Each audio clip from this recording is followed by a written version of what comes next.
Oh, hello and welcome back to the Novice Lumberjack, where we are about to fix this 5200.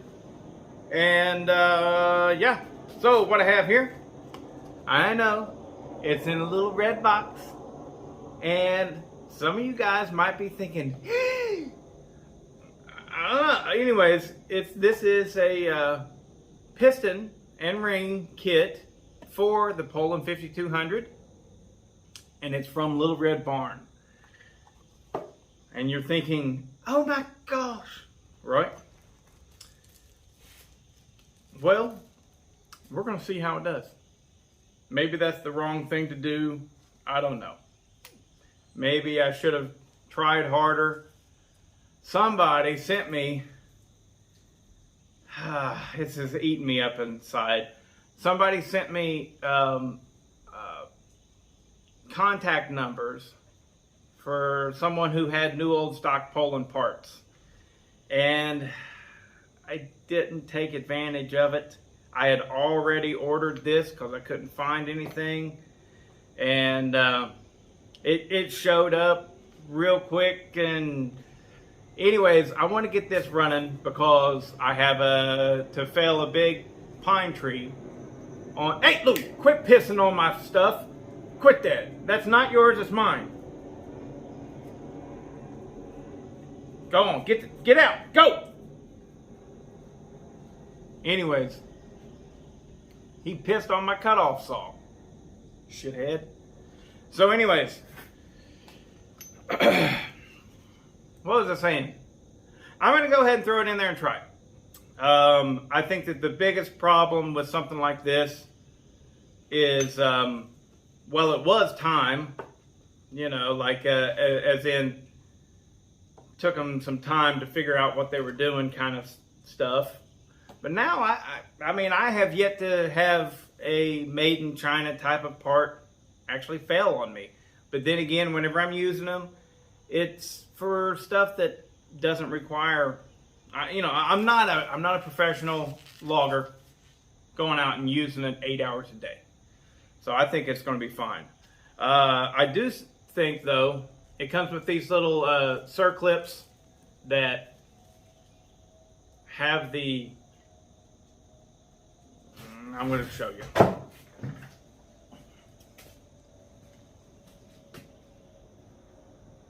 You see that?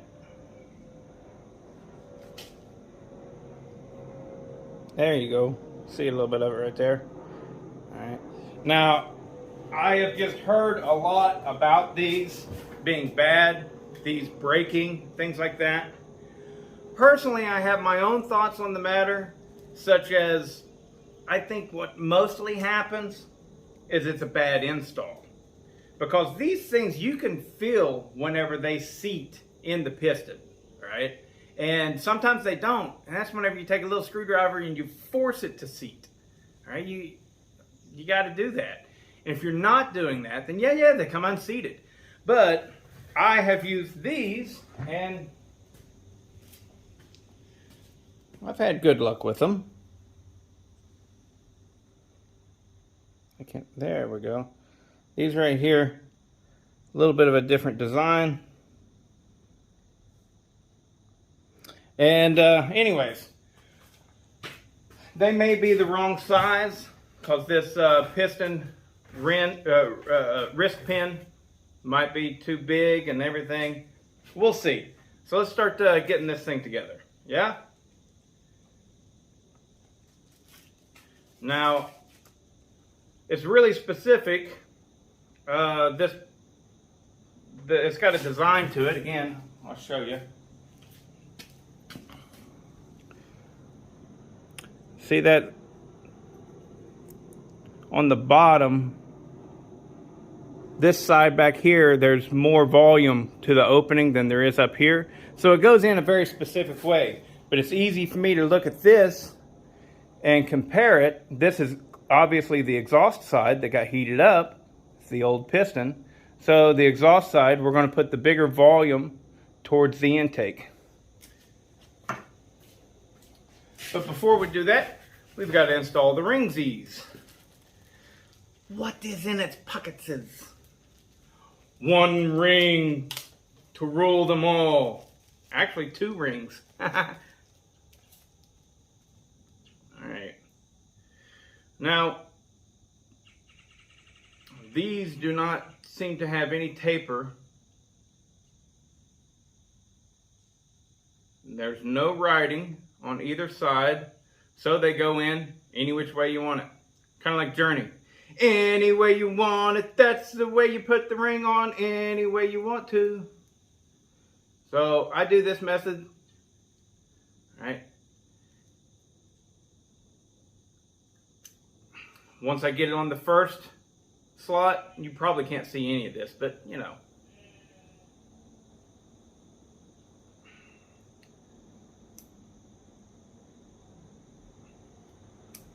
There we go, that one is on. Now maybe I can show you a little bit better with the second one. There we go.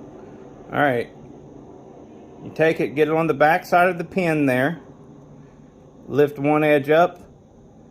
The other edge goes directly in. We roll it around like that. Whenever it gets there, pa-da-da-da-da-da. Now, this has both of the ring set pins located in the same spot. And it's going to be on the starter side of the piston.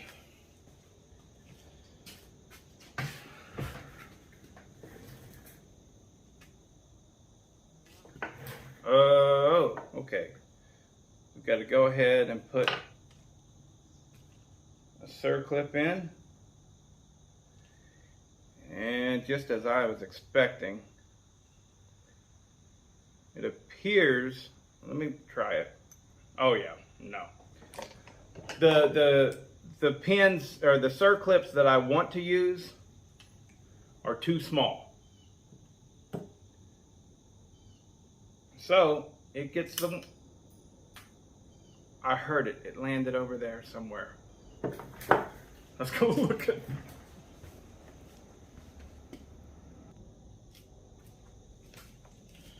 Oh, okay, let's put some safety glasses on for this part of the operation. Alright. I'm going to slide the pin in this direction, and so on the PTO side is where I'm going to put my first circlip. And it is most definitely not engaged, but so it's further in on the piston, so take that wrist pin. What?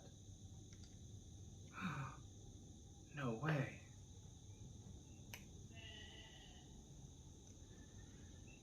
This is why it was so hard.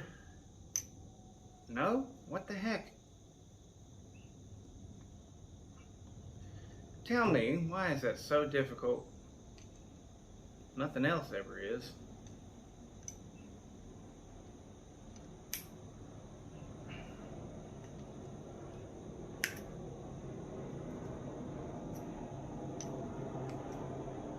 Alright, it seems like it wants to go in from the other side. I don't know if that is supposed to be like that or what, but yeah, since I'm going to have to put my wrist pin in PTO side first, which would explain why it was so difficult to get the old one out. You remember that? Me knocking around on it? Man, I've never had something that was specific like that.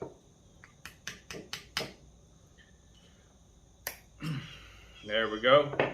So that just seated this wrist pin really nicely.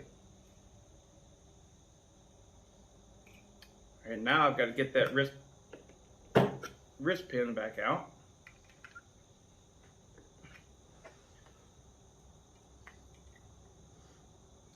There we go. It's out. All right. So we're going to come in from this side.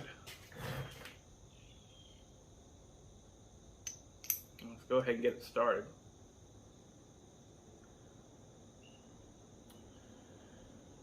Crank bearing Engaged.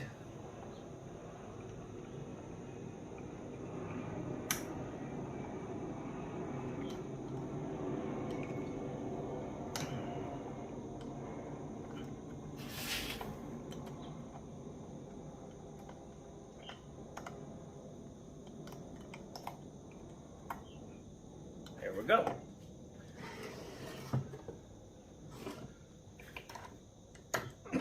All right, nicely seated. Final circlip.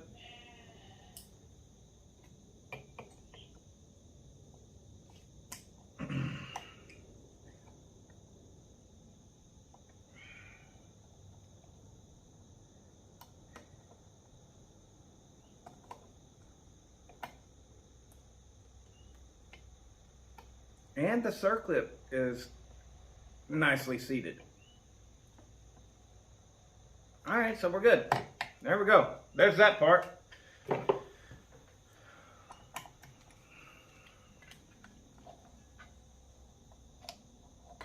I like to get it all the way down bottom dead center. All right, push that off to the side for a second. Now, I have never cleaned up a cylinder, but I have watched some videos on it, and we're going to give it a shot.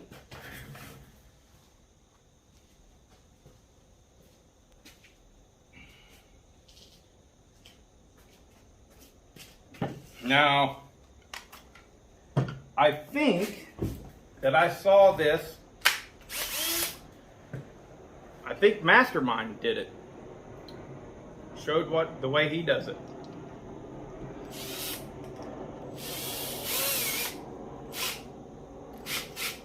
All right, we're good and tight there.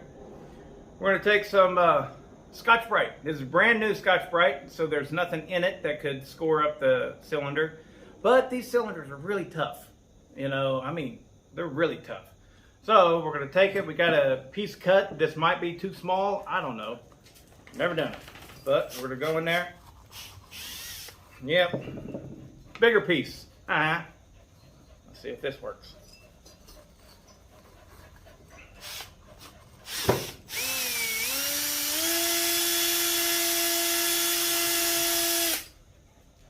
We're going to speed it up.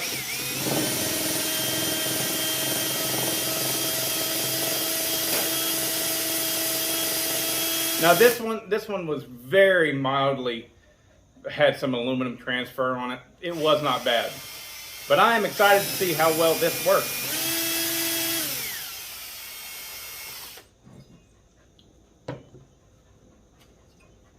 Used to, I could feel the aluminum.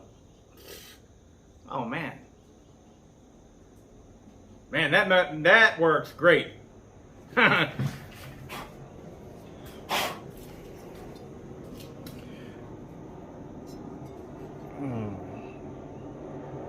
see in there? Right there's the exhaust.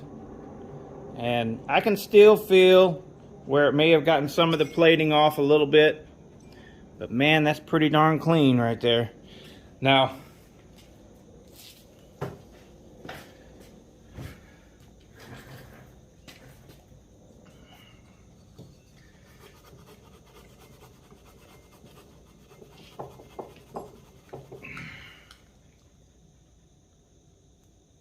oh, I got it just then. There was just a little bit of, so what this cylinder had was just simple aluminum that had been transferred from the old piston onto the cylinder. So you got to get that off. Now some people use an acid, which, you know, I've never used. They used muriatic acid, I believe is what it is. But there's some, you know, some people say, oh no, but you can't get it on other parts. I don't know.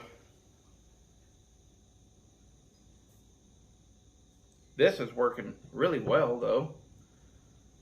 I'm going to try it some more.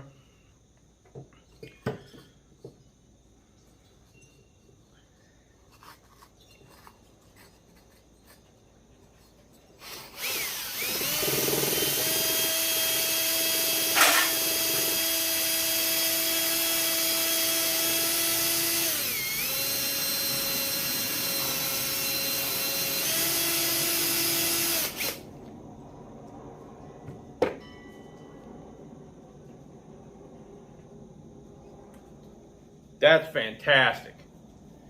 That's quacktastic. I've been getting a little weird in these videos, haven't I? I'm all jacked up on Mountain Dew, Chip. That's from Talladega Nights. The little kids yelling at their grandpa. Alright, so next step is to put some clean, fresh, brand new. The next step is to put some red Durco on the base. Right, this is the base, your crank case, and this is the base of the actual cylinder. Okay, so I got this all nice and pasted up with that red Durco. These portions right here of your transfers do not need any sort of sealant. They are not actually making a seal. If you put some on there, all you'd be doing is just getting in the way. So now,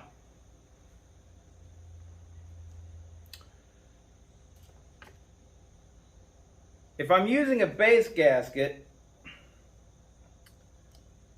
one of these things right here to hold the piston steady is amazing. However, I'm not using a base gasket. And I didn't show you because I didn't want to move the camera, but we do have the red Durco on the cases here as well. So, again, just a thin layer. If you see, I mean, if it looks thick at all to you, that's too much. All right, but these ring compressors are priceless. They are, well, I mean, there is a price, and it's cheap. I bought a whole kit, I think, for like $12 on Amazon. So, very affordable, very doable. All right, you got to leave the piston top showing. That way you can have a guide. You have something to go by whenever trying to slide the piston up into the cylinder. All right, so my piston top is showing. Exhaust pointed towards the exhaust.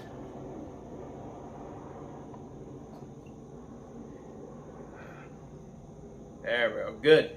The crank rotates backwards, so the starter recoil catches it.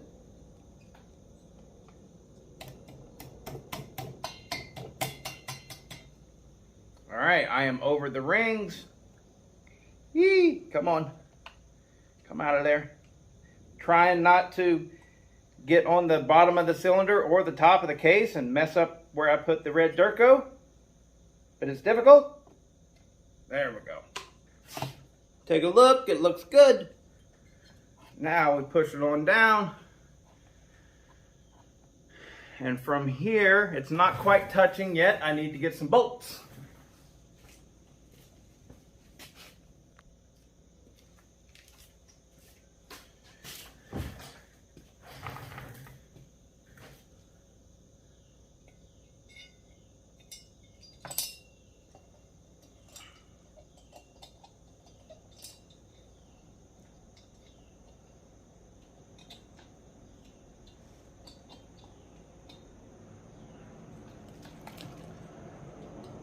There we go. All right.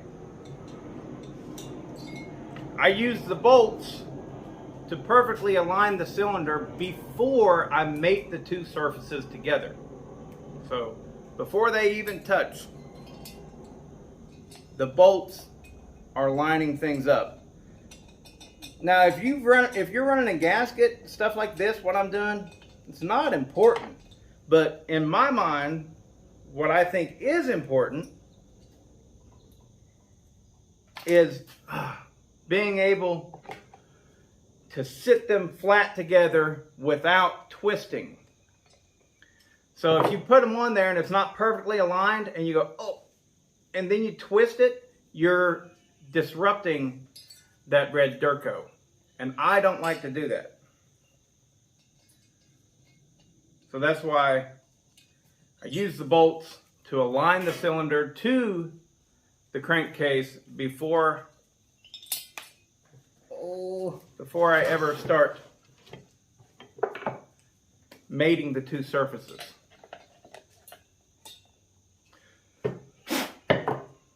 It's probably not as complicated as I'm making it, but whatever. We all have our methods, don't we? All right, there we go. Now we're good. Go straight down, and now you can tighten up your bolts. Okay, so new piston installed. Ta-da! It's I'm rolling it through by hand right here. Flawless. It's great. So I am going to leave this with the plug out because I don't want it to build any kind of compression yet. All right? Because I'm going to let it wait for a day to let that red Durco really dry. Now, does it need that? Probably not, but I like doing it if I can. So now the next thing up is to rebuild the carburetor, and you guys don't need to watch that. So I'm going to rip that off there, boop, rebuild it, and then hopefully I'll have a running saw. We'll see. I wanted to bring your attention to something, because some of you guys may be wondering, oh, he didn't oil the piston. Nope, I didn't. I don't do that. I mean, I have before, and I have not noticed any difference whatsoever. These things, if you're pulling them over dry, I mean, how many times can you move that piston up and down in, say, 15 pulls? I don't know, 30 times? That's fine. You're not building up any heat doing that. Nothing like that. So, but once fuel actually gets to there, there's your lubrication. There's a two-stroke, folks. The oil is inside the gas, and you cannot run this thing without it getting oil.